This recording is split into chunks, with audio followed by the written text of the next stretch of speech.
Okay, guys, I'm back. Gonna make this one a little bit shorter and sweeter when I talk about the league stuff and whatnot. Sometimes if it's a lot, I'll try to make it like a full on episode of Matthew Sports Talk. But I figure for this one we just talk. So yeah,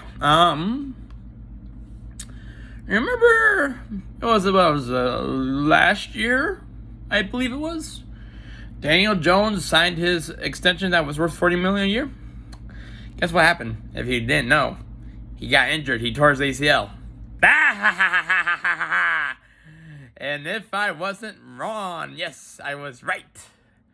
Giants are going to look like idiots once this is all done. So, and I was kind of worried. I was worried they were going to be complete assholes and use their number 6 pick to draft a quarterback. But no, they decided not to be assholes, and they drafted a wide receiver, which, now I feel bad for that wide receiver because he's going to go have to play with Daniel Jones. So, oh, when you're right. And it makes me so happy. But, anyway, so yeah. Like I said in my Vikings episode, I actually would have preferred, my first preference going into draft night was Drake May. I do realize that the Vikings would have had to trade up 8 spots to get him because obviously the Patriots wanted him. So you would have to give up a whole lot of draft capital to get him. But similarly to McCarthy, I mean, you had Darnold as a great bridge quarterback for this season. You could have sat Drake May, had him work, especially on his footwork. The one thing I know about Drake May is that he really, really, really needs to work on his footwork. That's the one thing. He has a cannon for an arm, but his footwork is just goddamn terrible. And I actually feel bad for him now because of all the quarterback needy teams going into the draft, he probably went into the worst situation. It was either him or Bo Nix with the Denver Broncos went into the worst situation. Or no. Better yet, no, well, no, let me just, I'll talk about each individual quarterback that was drafted in, like, the top, 12 picks or so. Not Trevor Lawrence. Talk about Trevor Lawrence in a little bit.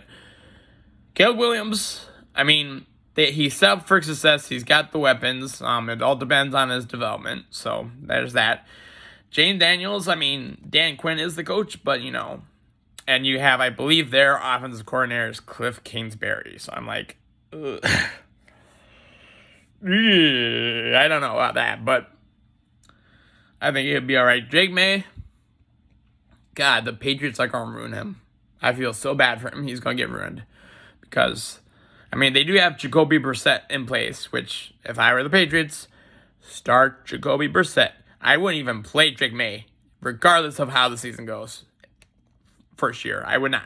Do not even, unless you're down like 40-0 or something like that, or if Jacoby Brissett's injured, do not put Drake May on the football field this season. Okay? You are going to ruin that kid by doing that. So, yeah, there's that. And then you go down.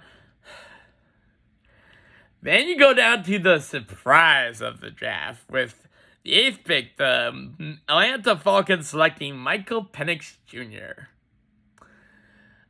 Oh, I laughed so hard when I heard this. I was like, oh, there's irony in the NFL. So the Falcons are the team, in case you don't know, signed Kirk Cousins away from the Vikings. They gave him like I gotta pull up. Pull up. I will pull it up.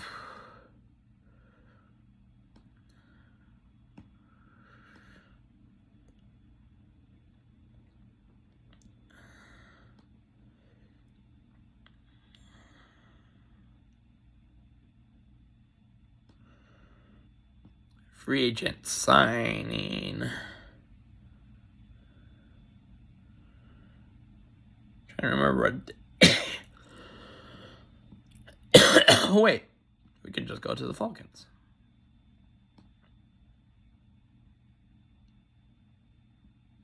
Kirk Cousins, there you go. March 11th, signed 4-year, $180 million contract with the Atlanta Falcons. $100 million of which I know are fully guaranteed.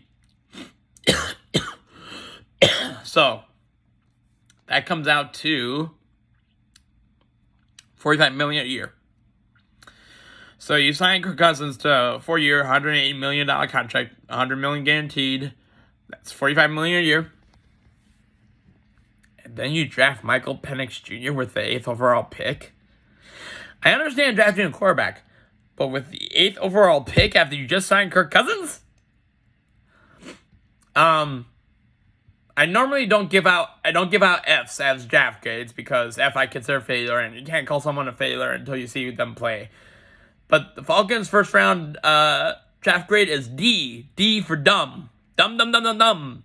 Dumb, dumb, dumb, dumb, dumb, dumb. Beyond stupid. Okay? First off, he ain't a youngling. He has been through a full tenure of college football. He's 26 years old.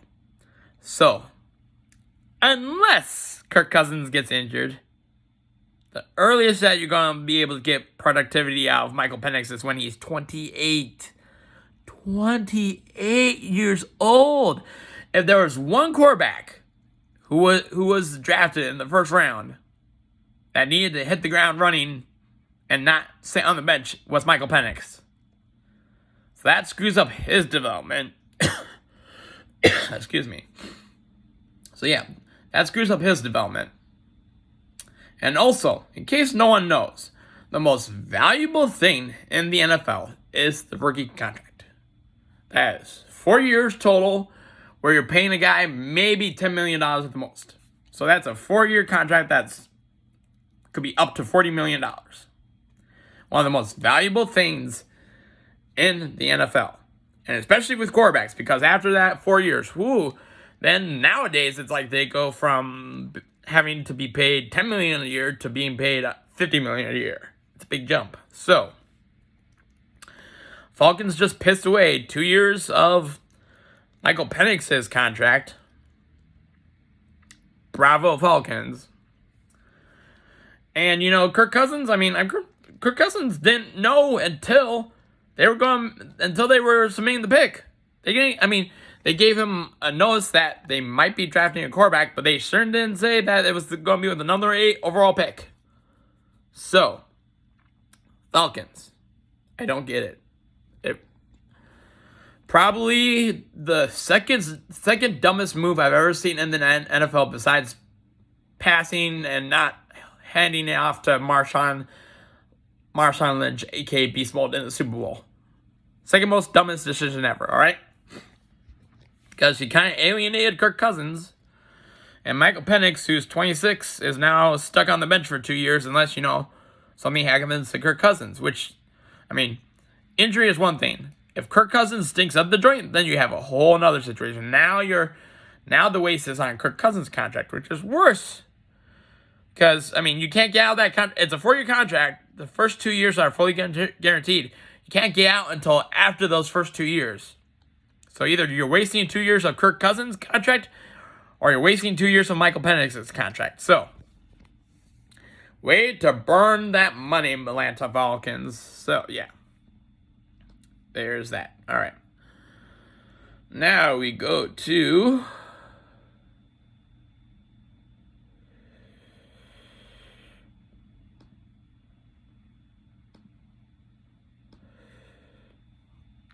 the extensions. So first of all, let's do just quarterbacks. So the initial ones, Baker Mayfield got on March 10th, 3-year, $100 million contract. It's worth just over $33 million a year. He played his ass off last season, so he deserves that contract. My personal opinion about him has shifted a little bit. He is definitely he has that dog in him, the dog fight. So yeah, a 3-year, $100 million contract for Baker Mayfield, I have no problem with that. Then we get to May 13th. The Detroit Lions gave Jared Goff a 4-year, $212 million extension. A guy who has been to the Super Bowl once. Not with the team he's currently on, but with the Rams. A guy who has been to the Super Bowl once has gotten a contract that's worth $53 million a year.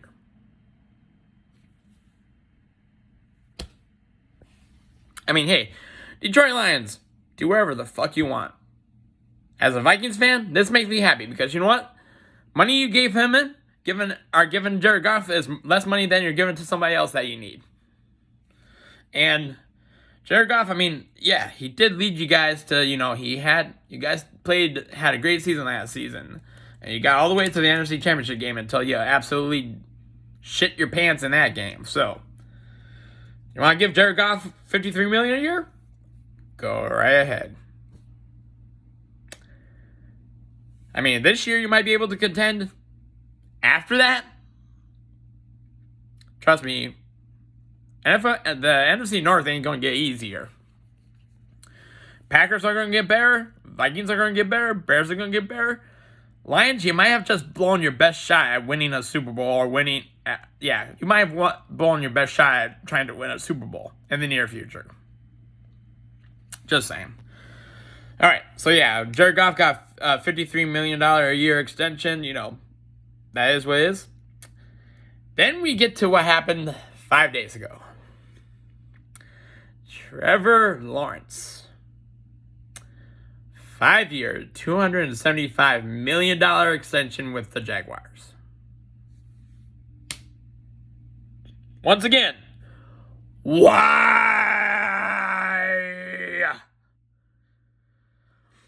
When are we going to pay players for what they have accomplished versus their potential? This is what bugs the shit out of me. So much. Bugs me so much. Trevor Lawrence, a guy who, in the 4 years he has been in the league, has made the playoffs once. Made the playoffs once. And has not won a playoff game. And you have given him a contract worth $55 million a year. The only player that should be getting that kind of money is Patrick Mahomes. Not Josh Allen. Not Joe Burrow. Patrick Mahomes should be the only one getting, in my opinion, a contract more than $50 million a year in the NFL. He's won 3 fucking Super Bowls. What have any of these other guys done? And it's going to be worse next year when Dak Prescott gets his extension. He's probably going to get $60 million. I don't get it. I really don't. Make it make sense to me. I don't make it make sense. It doesn't make sense. Okay? If it were up to me, Trevor Lawrence, I would give you an extension probably worth about $25 million a year. I mean, it's probably the reason why I'm not a GM, but then again, it's paying you what I feel like you deserve, not what you should be getting. All right? Like I said, I haven't seen you play enough. You made 1 playoffs, and you didn't even win that game. You actually blew the freaking lead. You had like a 20-something point lead, and you blew it. So, I'm sorry, Trevor. If I was the GM of the Jaguars, you would not have gotten this contract. I would have gladly offered you maybe 4 years, $120 million at the most. That's $30 million a year. That's the most I would have given you. So, yeah, there's that. Like I said, next year it's going to be worse with Dak Prescott. But the quarterback market is beyond stupid. Beyond stupid. All right. So, yeah, that's what I had to say about that. I was going to talk about how I think the upcoming NFL season is going to go, but this episode kind of ran a little bit longer than I thought it would. So, I'm going to leave it at that. I'm going to save that for a future episode. Stay tuned, guys. Still have Timberwolves to talk about, NBA, Twins, and MLB. So, stay tuned. Some of those videos will be later today. Some of them are probably going to be tomorrow, all right? But, yeah. Don't forget, like, comment, subscribe, share.